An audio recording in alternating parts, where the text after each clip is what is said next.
Hi, my name is Mohini and welcome to my channel Studio Legal.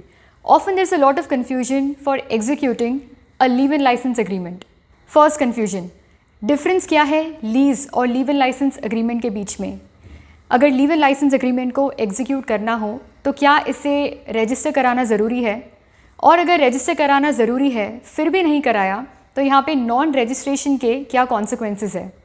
Stamp duty कितनी पे करनी पड़ती है लीव-इन लाइसेंस एग्रीमेंट को लेके? Now let's find out all the answers to these questions. एक live in licence agreement को govern करते हैं ये सारे acts: Indian contract act, registration act, individual state के हिसाब से सेपरेट स्टैम्प एक्ट्स बनाए गए हैं, उसे रेफर किया जाता है for stamp duty and registration purposes, और इंडियन ईजमेंट एक्ट और रेंट कंट्रोल एक्ट। जितने भी लीव-इन लाइसेंस एग्रीमेंट के प्रोसीजर्स है, रिक्वायरमेंट्स है, वो सारे एक्ट्स में दिए गए हैं। और अगर कोई भी डिस्प्यूट अराइज होता है लीव-इन लाइसेंस एग्रीमेंट को लेके तभी इन सारे एक्ट्स को रेफर किया जाता है। सबसे पहले समझेंगे कि लीव एंड लाइसेंस का मतलब क्या होता है। लीव यानी परमिशन या ऑथराइजेशन, और लाइसेंस को डिफाइन किया गया है section 52 of Indian easement act. किसी भी प्रॉपर्टी के ओनर ने एक परमिशन ग्रांट की है किसी पर्सन को। क्या चीज़ की permission?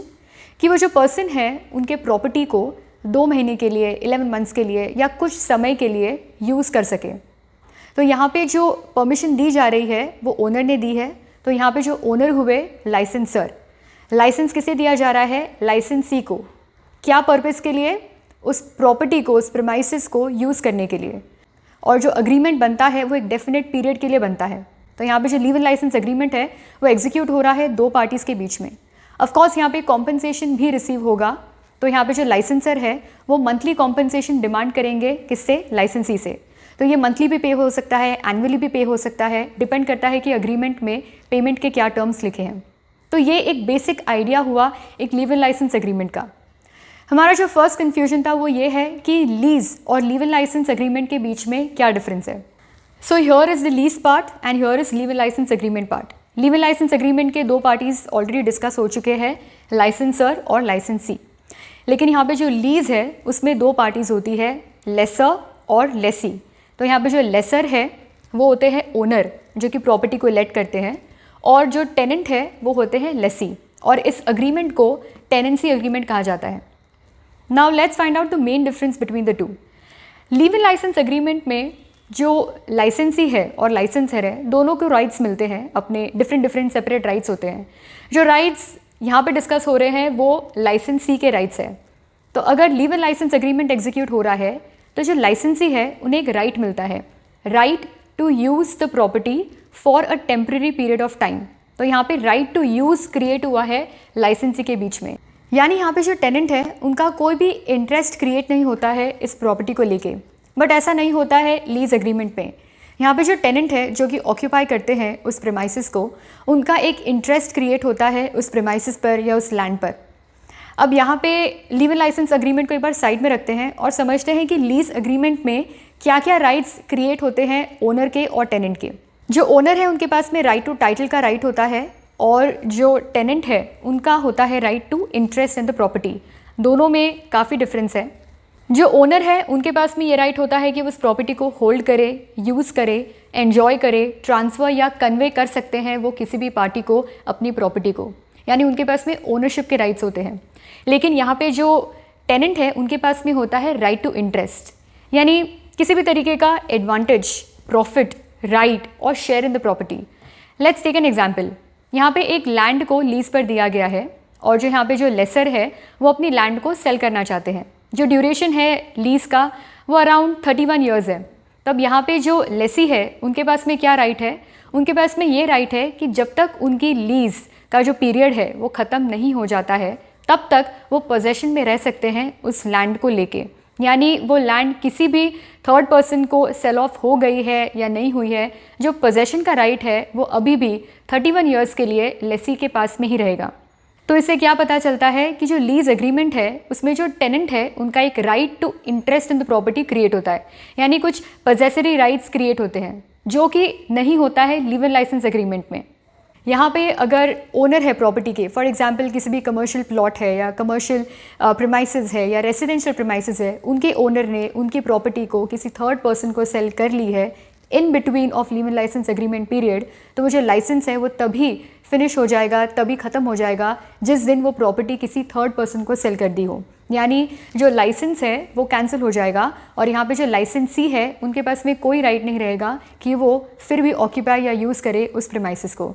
So this is a biggest difference between lease and leave in licence agreement. ऐसे कई डिफरेंसेस हैं दोनों एग्रीमेंट्स के बीच में। यहाँ पे जो लेसी होते हैं उनके पास में जो राइट्स होते हैं वो ट्रांसफरेबल होते हैं, यानी इनकेस अगर उनकी डेथ हो जाती है तब भी उनके लीगल एयर्स लेसी के राइट्स को अक्वायर कर सकते हैं, जो कि लीव इन लाइसेंस एग्रीमेंट पे नहीं होता। और भी कई डिफरेंसेस है दोनों एग्रीमेंट्स के बीच में। जो लीज एग्रीमेंट्स होते हैं उनका जो ड्यूरेशन होता है वो काफ़ी लंबा होता है, 33 ईयर्स टू 99 ईयर्स, या परपेचुइटी लीज एग्रीमेंट्स भी एग्जीक्यूट किए जाते हैं। फॉर एग्जाम्पल, कोई बिल्डर है, उन्होंने एक लैंड को लीज़ पर लिया है कुछ बिल्डिंग्स कंस्ट्रक्ट करने के लिए, तो यहाँ पे जो लीज़ एग्रीमेंट एग्जीक्यूट हो रहा है लैंड ओनर और बिल्डर के बीच में वो 99 ईयर्स तक का भी हो सकता है या उससे ज़्यादा पीरियड का भी हो सकता है। तो ये तो हुआ लीज़ एग्रीमेंट्स। लेकिन जो लीव इन लाइसेंस एग्रीमेंट्स होते हैं वो इतने लंबे ड्यूरेशन के नहीं होते हैं, 11 मंथ से लेके ईयर्स तक चलते हैं, बट लीज़ एग्रीमेंट्स जितने लंबे नहीं होते। तो यहाँ पे जो लीव इन लाइसेंस एग्रीमेंट्स है वो रेसिडेंशियल प्रीमाइसेस को लेके, कमर्शियल प्लॉट्स या लैंड को लेके एग्जीक्यूट किए जा सकते हैं। अब बारी आती है रजिस्ट्रेशन और स्टैम्प ड्यूटी की। रजिस्ट्रेशन पर डिपेंडेंट होता है स्टैम्प ड्यूटी। जैसा कि पहले डिस्कस हुआ था कि इंडियन रजिस्ट्रेशन एक्ट और जो इंडिविजुअल स्टेट स्टैम्प एक्ट होते हैं इन्हें रेफ़र करना पड़ता है किसी भी लीव इन लाइसेंस एग्रीमेंट को रजिस्टर करने से पहले। तो यहाँ पे जो सेक्शन 17 है इंडियन रजिस्ट्रेशन एक्ट, वो ये कहता है कि अगर कोई भी एग्रीमेंट 11 मंथ्स तक का हो या 12 मंथ्स के अंदर का हो तो उसे रजिस्टर कराने की ज़रूरत नहीं है, यानी जो डॉक्यूमेंट है उसे सब रजिस्ट्रार के सामने जाके एग्जीक्यूट करने की ज़रूरत नहीं है। लेकिन ये जो इंडियन रजिस्ट्रेशन एक्ट का जो सेक्शन 17 है ये डिपेंडेंट होता है स्टेट स्टैम्प एक्ट के प्रोविजंस के बेसिस पर, यानी अल्टीमेटली जो डिसीजन होता है रजिस्ट्रेशन का वो स्टेट स्टैम्प एक्ट के ऊपर होता है। Since our firm practises in Bombay we are going to speak about Maharashtra stamp act. तो महाराष्ट्र स्टैम्प एक्ट के प्रोविजंस के हिसाब से जो लीव इन लाइसेंस एग्रीमेंट कितने भी ड्यूरेशन का हो, 11 मंथ्स का हो, 3 मंथ्स का हो या 12 मंथ्स या उससे ज़्यादा का हो, तो उसे रजिस्टर कराना वेरी वेरी इंपॉर्टेंट होता है और कंपलसरी होता है। महाराष्ट्र रेंट कंट्रोल एक्ट के सेक्शन 55 में भी यही दिया गया है कि अगर कोई भी लीव इन लाइसेंस एग्रीमेंट कितने भी ड्यूरेशन का हो उसे रजिस्टर कराना ज़रूरी है, और अगर ये रजिस्ट्रेशन नहीं कराया हो तो लैंडलॉर्ड को पेनल्टी लग सकती है। यानी यहाँ पे जो बर्डन है रजिस्ट्रेशन का वो लैंडलॉर्ड पर होता है, और इस पर भी स्टैम्प ड्यूटी लगती है, और जो स्टैम्प ड्यूटी है वो 0.25% है कुछ रेंटल इनकम की, जो कि लिखी गई है अगेन महाराष्ट्र स्टैम्प एक्ट के अंदर। तो यहाँ पे जो रजिस्ट्रेशन रिक्वायरमेंट्स है वो डिफ़र करते हैं state to state. So it is always advisable to execute a leave in licence agreement before a sub registrar if you are executing in Maharashtra. अब क्वेश्चन ये उठता है कि अगर कोई leave in licence agreement execute हुआ है और एक इंडिविजुअल स्टेट स्टैम्प एक्ट में लिखा गया है कि जो एग्रीमेंट है उसे रजिस्टर करना ज़रूरी है, और अगर वो leave in licence agreement execute हुआ है दोनों पार्टीज़ के बीच में बट अनरजिस्टर्ड है, तो क्या ऐसा एग्रीमेंट वैलिड होता है, और इस केस में जो दोनों पार्टीज़ है उनके राइट्स को कुछ अफेक्ट होता है या नहीं? Let's find out. So now there are plethora of judgments of various high courts and our supreme court where they have given varied judgments in terms of interpreting whether this kind of agreement which is unregistered is valid or not. Now this is a very interesting case law, और यहाँ पे Bombay high court ने बहुत interesting judgement दिया। इस case के अंदर 3 sections important है। सेक्शन 17 ऑफ रजिस्ट्रेशन एक्ट जो कि ये कहता है कि 11 मंथ्स के ऊपर का अगर कोई भी रेंट एग्रीमेंट हो तो उसे रजिस्टर होना कंपलसरी है। फिर बारी आती है सेक्शन 55 और 24 की महाराष्ट्र रेंट कंट्रोल एक्ट की। Section 55 of Maharashtra rent control act कहता है कि जो लीव इन लाइसेंस एग्रीमेंट है चाहे कितना भी ड्यूरेशन का हो उसे रजिस्टर कराना ज़रूरी है, और ये जो बर्डन है रजिस्ट्रेशन का वो लैंडलॉर्ड पर होता है, और अगर ये एग्रीमेंट रजिस्टर नहीं कराया हो तो लैंडलॉर्ड को इम्प्रिजमेंट और पेनल्टी भी फेस करनी पड़ती है। अब सेक्शन 24 में ये दिया गया है कि लीव इन लाइसेंस एग्रीमेंट का ड्यूरेशन जैसे ही ख़त्म हो जाता है तो जो लाइसेंसी है उसे उस प्रेमाइसेस को वेकेट करना पड़ता है, और इन केस अगर वो नहीं करता है तो सेक्शन 24 में ये लाइसेंसर के पास में राइट है कि वो उस लाइसेंसी को एविक्ट कर सके ड्यूरेशन ख़त्म होने के बाद में। और इसमें ये भी लिखा गया है कि जो एग्रीमेंट एग्जीक्यूट होता है दोनों पार्टीज़ के बीच में वो इन राइटिंग होना चाहिए ताकि उसे यूज़ किया जा सके as a conclusive evidence of fact.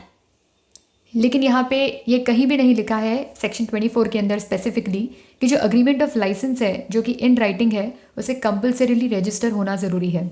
इस जजमेंट के अकॉर्डिंग सेक्शन 24 और सेक्शन 55 को अगर साथ में पढ़ा जाए तो हम यही कंक्लूड कर सकते हैं कि भले ही सेक्शन 55 में ये लिखा गया हो कि लैंडलॉर्ड को पेनल्टी या इम्प्रिजमेंट फेस करनी पड़ सकती है अगर उन्होंने लीव लाइसेंस एग्रीमेंट को रजिस्टर नहीं कराया हो तो, लेकिन सेक्शन 55 में ये कहीं नहीं लिखा है कि अगर उस लीव लाइसेंस एग्रीमेंट को रजिस्टर नहीं कराया हो तो जो लैंडलॉर्ड है, जो लाइसेंसर है, उनके जितने भी एविक्शन के राइट्स है उसे कुछ भी अफेक्ट होगा। प्लस सेक्शन 24 में जो रिटन एग्रीमेंट है उसे एज ए कंक्लूसिव एविडेंस भी प्रोड्यूस किया जा सकता है, मेंशन्ड किया गया है स्पेसिफिकली इस एक्ट में। So in a way, yes, you can safeguard yourself even if your leave license agreement is not registered. But to prove this, there are a lot of complications. So it is always advisable to register your agreement if it is written in your acts. So this was all about leave license agreement, the registration part, stamp duty part. I hope after watching this video, all your doubts relating to leave license agreement and its executions are solved. But if you still have questions or any queries to ask for on this topic, you can always put in the comment section below, or else you can visit our website www.thestudiolegal.com. Contact details are mentioned therein, and you can anytime approach us for any kind of legal advice. We are looking forward for a lot of questions from your side, and thank you for watching till the end. We will see you in the next one.